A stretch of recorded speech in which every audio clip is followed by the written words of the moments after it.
Jazz night has enthralled me ever since I moved down here. So literally one of the first weeks after I moved down here, I just checked it out on a Thursday night.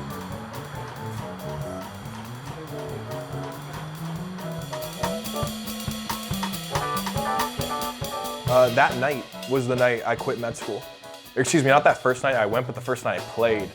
And when I got a taste of it for myself, I was convinced. I was like, oh yeah, this is the that's important. More important than anything else in the world. So yeah, I just kept coming up, and dude, the best part is you learn so much on the bandstand. Oh, yeah. And I think the better players you're playing with, the more you learn, you know? And the best players in town, I think, play a jazz night.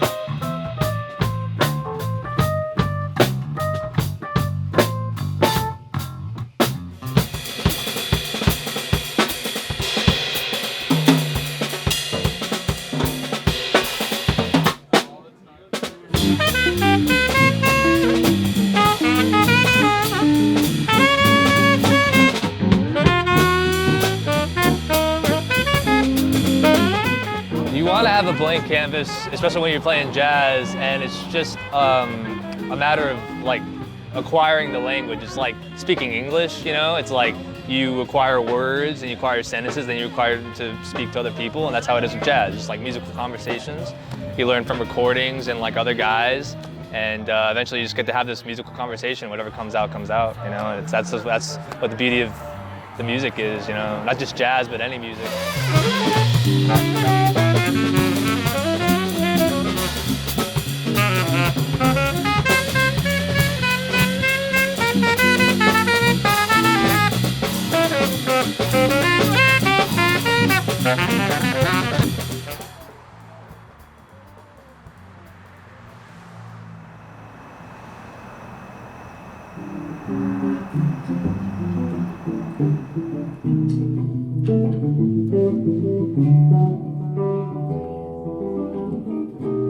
What happens to you is what you do about it. It's not what happens to you, it's what you do that counts. It's not what happens to you, it's what you do about it. It's not what happens to you, it's what you do that counts.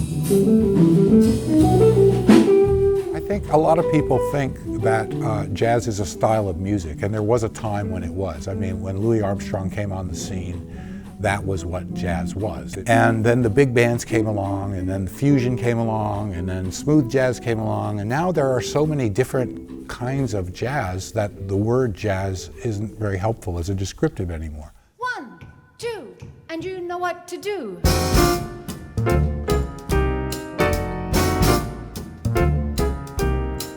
Somewhere beyond the sea, sing along.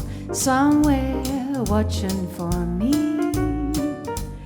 my lover stands on golden sand and watches the ships that go sailing.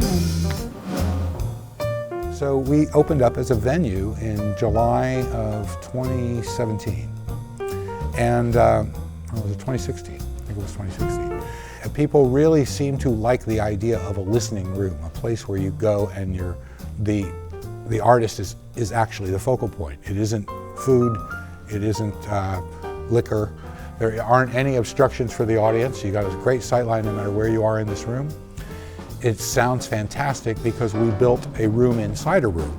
I really love seeing the locals who live here, and they come back night after night after night, and it's for them.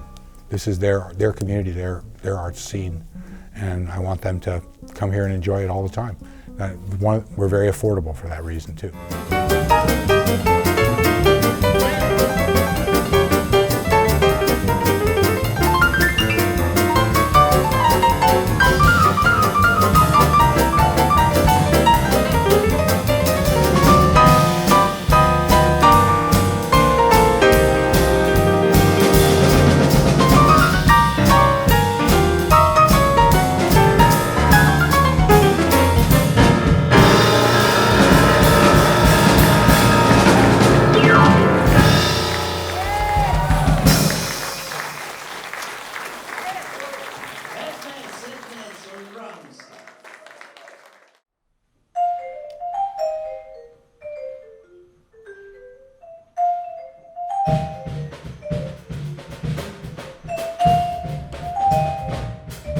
Very soon after we came to Orlando, my wife and I realized that it was difficult to find chamber music to play in and to witness as an audience member.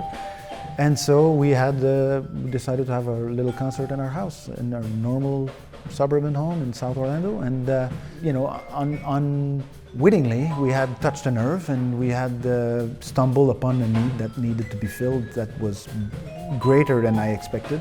I said, wow, there's a lot of demand, and so it became a weekly thing pretty quickly.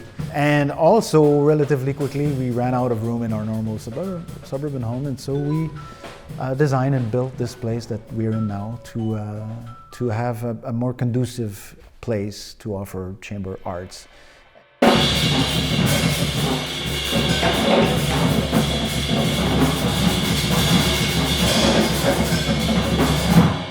We now have more venues that offer jazz in the city and around the city, and I'm very happy about that.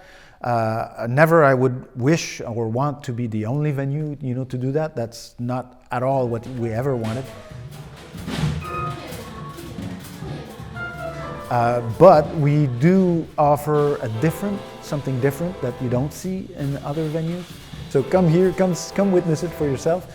Bring something to eat, to share, and a bottle of wine or whatever drink you like, and come feel it for yourself.